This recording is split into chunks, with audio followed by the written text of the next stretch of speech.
Hello दोस्तों, स्वागत है आपका आज की इस वीडियो में। दोस्तों आज की इस वीडियो में हम बात करेंगे डीडी यानी कि डिमांड ड्राफ्ट के बारे में। डीडी क्या होता है, ये कैसे बनता है। दोस्तों आज के डिजिटल युग में एक दूसरे को पेमेंट अर्थात किसी को पैसे भेजना बहुत ही आसान हो गया है, जबकि आज से कुछ समय पहले मनी ट्रांसफर करने के सिर्फ कुछ गिने चुने तरीके ही उपलब्ध थे, जिसके माध्यम से हम पैसे को एक स्थान से दूसरे स्थान पर भेजते थे। लेकिन आज हम अपने मोबाइल से पलक झपकते ही पैसे सेंड कर देते हैं। आज के समय में पेमेंट करने के लिए हमारे पास कई ऑप्शन मौजूद है, लेकिन डीडी यानी कि डिमांड ड्राफ्ट पैसे ट्रांसफर करने का एक ऐसा माध्यम है जिसका इस्तेमाल आज भी किया जा रहा है, जबकि यह पैसे ट्रांसफर करने का सबसे पुराना तरीका है। तो आज की इस वीडियो में हम जानेंगे कि डिमांड ड्राफ्ट यानी कि डीडी क्या होता है, यह कैसे बनता है तथा इसका उपयोग कैसे किया जाता है। यदि आप चैनल पर पहली बार आए तो चैनल को सब्सक्राइब करिए और वीडियो को लाइक कर लीजिए। चलिए शुरू करते हैं। सबसे पहले हम बात करते हैं कि डीडी क्या है। दोस्तों डीडी का फुल फॉर्म होता है डिमांड ड्राफ्ट, जिसको बैंक द्वारा जारी किया जाता है। इसका इस्तेमाल एक व्यक्ति से दूसरे व्यक्ति में पैसे ट्रांसफर करने के लिए किया जाता है। इसे व्यक्ति के नाम से जारी किया जाता है, जिसमें ट्रांसफर किए जाने वाले पेमेंट की जानकारी होती है। किसी भी स्थिति में डिमांड ड्राफ्ट को दूसरे व्यक्ति के खाते में ट्रांसफर नहीं किया जा सकता। डीडी का इस्तेमाल किसी भी बैंक अकाउंट में पैसे भेजने के लिए होता है। किसी भी बैंक से इसे बनवाया जा सकता है। जिस इंसान या कंपनी के नाम पर इसे बनवाया जाता है, इसका पैसा सीधा उसी के अकाउंट में ट्रांसफर होता है। सबसे खास बात यह है कि डीडी बनवाने के लिए आपका बैंक में अकाउंट होना जरूरी नहीं है। डीडी बनवाने वाला या तो कैश देकर इसे बनवा सकता है या फिर अपने अकाउंट की मौजूदगी वाले बैंक से बनवाने पर अपने बैंक अकाउंट से पैसे कटवा सकता है। डीडी का ज़्यादातर उपयोग स्कूल, कॉलेज या अन्य शिक्षण संस्थानों में एडमिशन की फीस देने के लिए या किसी अन्य संस्था में पैसे ट्रांसफर करने के लिए डीडी को लगाना पड़ता है। चलिए बात करते हैं कि डिमांड ड्राफ्ट कैसे बनता है।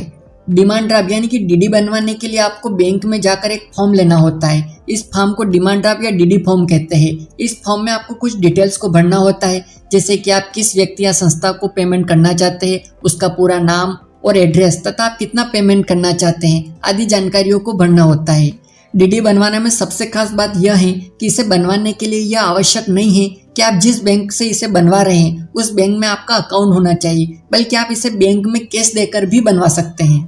हालांकि आप जिस अमाउंट का डिमांड ड्राफ्ट बनवा रहे हैं उसके अलावा आपको कुछ अतिरिक्त शुल्क भी देना होता है। यदि आप जिस बैंक से डीडी बनवा रहे हैं और आपका अकाउंट उसी बैंक में पहले से है तो आप इसे अपने अकाउंट के माध्यम से भी बनवा सकते हैं। जब आप फॉर्म को फिल करके जमा कर देते हैं तो 1 घंटे के अंदर बैंक आपको डिमांड ड्राफ्ट को प्रिंट करके दे देता है। चलिए बात करते हैं कि डिमांड ड्राफ्ट या डीडी की वैलिडिटी कितनी होती है। डिमांड ड्राफ्ट की वैलिडिटी उसके बनने की तारीख से लेकर 3 महीने तक होती है। यदि डीडी बनने के बाद 3 महीने के अंदर इसका उपयोग नहीं किया गया तो यह अवैध या अमान्य हो जाएगी। ऐसी स्थिति में डीडी बनवाने वाले व्यक्ति को उस बैंक में जाना होगा जहां से डिमांड ड्राफ्ट बनवाया गया था। इसके पश्चात डीडी को पुनः वैध करने के लिए एक एप्लीकेशन देनी होती है। आपकी जानकारी के लिए बता दूं कि यह एप्लीकेशन लाभार्थी यानी कि जिसके खाते में पैसे जाने वाला है वह नहीं दे सकता है। ड्राफ्ट से संबंधित सभी डॉक्यूमेंट की जांच करने के पश्चात बैंक द्वारा इसे पुनः 3 माह के लिए वैध कर दिया जाता है। बैंक के नियमानुसार डीडी को दूसरी बार वैध करने के पश्चात इसे पुनः वैध नहीं किया जा सकता, अतः इस बार 3 महीने के अंदर डीडी का प्रयोग करना आवश्यक होता है। चलिए बात करते हैं कि डीडी और चेक में क्या अंतर होता है। तो दोस्तों डिमांड ड्राफ्ट का काम भले ही चेक जैसा हो, लेकिन यह चेक से कई तरीकों में अलग होता है। सबसे बड़ा अंतर यह है कि डीडी केवल अकाउंट में ही पे होता है। जिसके नाम पर यह ऑर्डर है वह इसे अपने अकाउंट से ही इनकैश करा सकता है। वहीं चेक अकाउंट में जमा करने के साथ साथ बायरर द्वारा भी इनकैश कराया जा सकता है।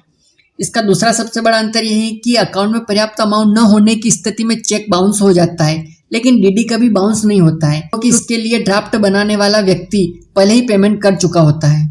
जैसा कि आप जानते हैं कि अकाउंट में पर्याप्त अमाउंट न होने की स्थिति में चेक बाउंस हो जाता है, लेकिन डीडी कभी बाउंस नहीं होता है, क्योंकि इसके लिए डीडी बनवाने वाला व्यक्ति पहले ही पेमेंट कर चुका होता है।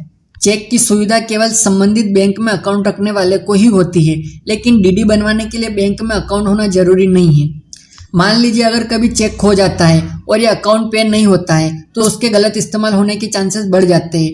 कोई भी व्यक्ति बायरर बनकर उसे इनकैश करा सकता है, लेकिन डीडी के साथ ऐसा नहीं है, क्योंकि इसके द्वारा केवल अकाउंट में ही पेमेंट होता है। इसके लिए इसके खो जाने पर इसे इनकैश नहीं कराया जा सकता। खो जाने की स्थिति में इन्हें कैंसिल कराया जा सकता है।